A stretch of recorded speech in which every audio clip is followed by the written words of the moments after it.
We also touched on how enrollment projections are mission critical for school planners because, as we said before, supply and demand are critical when trying to allocate constrained resources. Projected enrollment is also used to determine eligible enrollment for capital school construction projects. If you look on this slide, you will see that is the standard funding formula graphic that we use. It starts with eligible enrollment projections, which are then multiplied by the gross area baseline square footage, which is again multiplied by the cost per square foot, which is multiplied by the state cost share to determine the participation of the state in capital school construction projects. So eligible enrollment is important because it is used to determine the extent of state participation in capital school projects. That is why it matters, and it is consistent with the mission to deliver educationally sufficient and fiscally sustainable schools for every student in Maryland. So in order to determine the eligible enrollment, we use the 7-year projected enrollment and the state rated capacity for the project facility, and we use the projected enrollment and the SRC for the adjacent school facilities. Adjacent school facilities, well, I'll just back up right now and say this is all, this is a 10-minute presentation, and it all gets really complicated because we are trying really hard to make sure that we get everybody everything they need to do what they need to do to educate the kids in Maryland. And so, it is not a one-size-fits-all solution. We use adjacent schools to determine eligible enrollment. And in order to describe adjacent schools in more detail, I'm going to pass the mic to Graham at this time. Okay, thank you, Jamie. Good morning, Mr. Chair and members of the Commission. At this point, I'll be covering how the IAC defines adjacent schools and provide a couple quick examples to illustrate how the IAC uses adjacent schools to determine eligible enrollment. Now, Jamie just covered how eligible enrollment is used in the calculation of a project's funding, and adjacent schools are important because we use adjacent schools to determine eligible enrollment. According to the IAC's Administrative Procedures Guide, an adjacent school is a school that's of the same type, so an elementary school to an elementary school or a middle school to a middle school, etc., which has an attendance area that is geographically contiguous with that of the subject school, or has an attendance area that is not geographically contiguous with the subject school, but can be readily accessed for the purposes of redistricting. Additionally, it could also form part of a larger redistricting plan that the LEA has, where students could be sent to an adjacent school when capacity becomes available. Using these criteria, LEAs determine and enter their adjacent schools for every school in their portfolio into the IAC's facility inventory database, which are then reviewed as part of a project review. Now, up until 2023, eligible enrollment has been based on the projected year 7 enrollment and state rated capacity of the project school, as well as the projected 7-year enrollment and state rated capacity of the adjacent schools, as Jamie mentioned. Adjacent schools that have a seat deficit, meaning they're overcrowded or overutilized, increase the eligible enrollment for the project, and those that have a seat surplus or available seats reduce the eligible enrollment for the project school. And this is a practice that has been in place at the IAC since the 1970s. I want to take a moment here to just emphasize that the use of adjacent schools to determine eligible enrollment does not constitute a requirement or recommendation from the state for an LEA to adjust their attendance zone boundaries. Rather, the use of adjacent schools to determine eligible enrollment is to allow the state to allocate constrained capital construction funds in the most effective, efficient, and equitable manner possible for all LEAs. At this point, I'm going to take a moment and go through the example on the right side of the screen for a quick illustration of how eligible enrollment can be calculated looking at adjacent schools. In this case, the project elementary school has a 7-year projected enrollment of 290 students. We can see that there's 3 adjacent elementary schools based on their boundaries, adjacent 1, 2, and 3. Adjacent elementary school number 1 is projected to be over capacity by 20 seats. Number 2, under capacity by 50 seats, meaning there will be 50 available seats at that school. And adjacent number 3 projected to be over capacity by 15 seats. Now, with some quick math, the net effect of those 3 adjacent schools is that in year 7, there would be 15 available seats across the adjacent schools. As a result, we would subtract 15 from the project schools year 7 enrollment, meaning 290 minus 15 to get an eligible enrollment of 275. In this case, the eligible enrollment is less than the project school's projected enrollment. But in other cases, if the surrounding adjacent schools are overutilized or overcrowded, the eligible enrollment would increase. The good news for those who might be struggling with the quick math and this technical issue is that the IAC's Form 102 that LEAs submit will calculate the eligible enrollment when they enter their schools and enrollment projections when they submit a project. So starting in 2023, with the passage of House Bill 1290, there's been an update in this calculation. We continue to use the projected enrollment and state rated capacity of the project school in year 7, as well as the adjacent schools. But now the IAC may only deduct for adjacent schools if the sum of available seat counts is 15% or more of the project school's enrollment. So in the example I just went over, 15% of 290 would be 44 seats.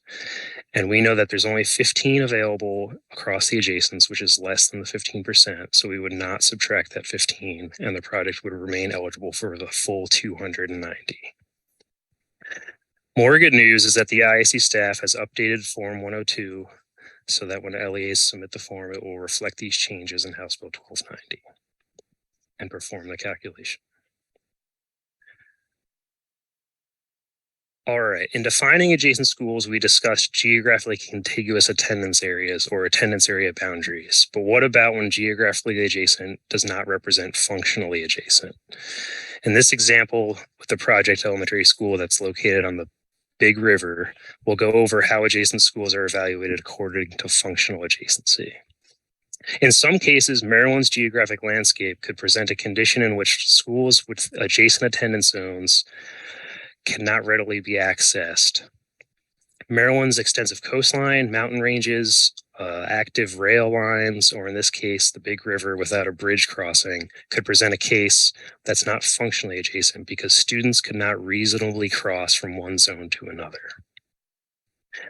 In this case, we can see that rather than having 3 functional adjacents, only adjacent elementary school 3 is accessible, and that school is projected to be overcrowded by 15 students, so the eligible enrollment would increase from 290 to 305. And those other adjacent schools that are not functionally adjacent would not be calculated for eligible enrollment. Again, I just want to emphasize that the use of these adjacent schools to determine eligible enrollment does not constitute a requirement or recommendation by the state to adjust attendance zone boundaries. Additionally, there's been another change as a result of House Bill 1290. From the mountains to the ocean, we have all kinds of students and unique projects for every school. Now, the IAC's Administrative Procedures Guide allows LEAs, when they submit a project, to indicate if schools which are geographically adjacent should not be considered and provide justification. IAC staff consider the request for exclusion, which we call an eligible enrollment variance. COMAR allows LEAs to appeal IAC staff or IAC decisions in general. But with the passage of House Bill 1290, there's a requirement for a separate and distinct appeal process for eligible enrollment variance decisions. And we call this an eligible enrollment appeal. Eligible enrollment appeals may be submitted at 2 times during the project process, which is at planning, so prior to completion of a project-specific ed spec, and initiation of design, which is appropriate time to consider demand and set the project scope. Additionally, an eligible enrollment variance may be submitted at funding approval only when there's been substantive changes to enrollment projections as a result of various conditions or a material change in the approved adjacent schools. At this point, I am happy to stand for any questions regarding adjacent schools, eligible enrollment, and the variance process. And thank you, Jamie, and the commission. Thank you, Graham. It was very good. Any questions for Graham or Jamie? Okay, Just a clarification, Secretary McCord. yeah, just, Graham, when we look at adjacent schools, do we look at the projected enrollments beyond the year that they're asking for it? Do we look like what it's going to be in the next couple of years? Or do we look at what their projected enrollment is for the year that we're asking for it to be compared to the projected school that's going to go there? Sure. So I can clarify that, generally our project build out may be a 2 or 3 year cycle. And for that reason, we look at the 7-year enrollment in particular when we're using the form and evaluating. The IAC additionally recently has asked for additional data out to year 10 that Jamie and myself evaluate as part of our planning process when they submit their overall plan annually, but we look at year 7 for project specific funding. Okay, and just the last thing, are we looking at the brand new school that's going to be built? Are there projections for how many students will be in there in the subsequent years also? Jamie, do you want to handle that? Yes, indeed. I mean, we can certainly calculate eligible enrollment based on projections for, we need the projections for a new school building as well as those adjacent so that we can determine what the support would be from the state, no doubt.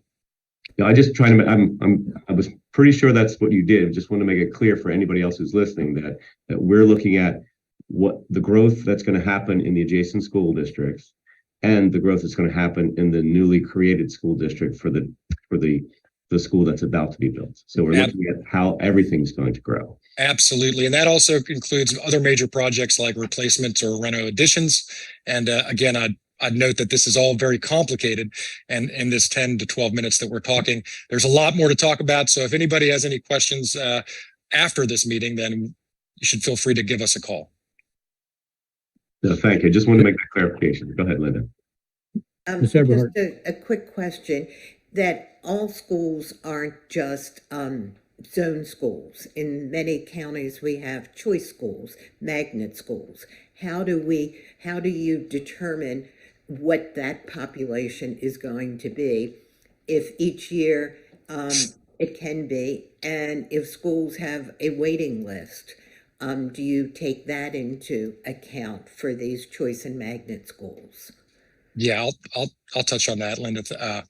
Ms. Eberhardt, thank you for asking. It's a good question. Like Graham said, there are a lot of different kinds of schools and school programs across the state, and so the short answer is we work with each LEA individually on a case-by-case basis to get it right. And so, in the case of Baltimore City, they have choice schools. They have many disparate program types that would make it difficult to consider that adjacent capacity, whether it's a deficit or a surplus. And so we really intend to work from the get-go at the time of EdSpec development before design even starts, so that we can establish what that eligible enrollment is, so that the expectations are clear on both sides, so that we make sure that when it comes time to fund construction, that we're right about in the same place. So it's really important to get started early and to talk a lot. That's what we do. We talk a lot, and it is a lot of work, but it's worth it to make sure that we get the number as right as we can in order to be effective and efficient and equitable. Thank you. Sure. Secretary Churchill. Thank you, Mr. Chair. And this was an excellent presentation. I always, for those that get into the weeds, and sometimes we use acronyms, and I don't think it was referenced anywhere. So I just want to clarify on chart 7 and chart 8, when we say ENR equals SRC, can you clarify what those two terms mean? So on that slide, ENRs to represent the projected year 7 enrollment. And where it says equals SRC plus 20, that means the year 7 projected enrollment is projected to be 20 seats above the state rated capacity. So we know that school is going to be overcrowded by 20 seats. I understand. What does SRC actually mean? So Would you SRC agree with is state rated capacity. state rated capacity, and ENR actually is short for Projected 7-year enrollment. projected 7-year. I'm glad you asked because I was too embarrassed to. No, because I just know folks are looking at the presentation and they're going to go and try to figure it out. So it's always good to be clear about what we're really referencing. So Yeah, it's a Thank very you. good point. I think in our documents in the future, we should spell out what these letters mean for those of us who aren't up to date. Ms. Everhart. Yes, you've mentioned again, 15 seats, is what your cutoff point or point is. Is that in state law or is it in COMAR? Why do we use a number of seats versus a percent? I'll clarify that is 15%. In this Yeah. case, it came out to 15, but it is Right. 15%. 15% That's what that bill did, right? overall, Yeah. whatever. And that was because of this HB 1220 bill that put in 1290, yeah. 15%. Okay, thank you. Correct.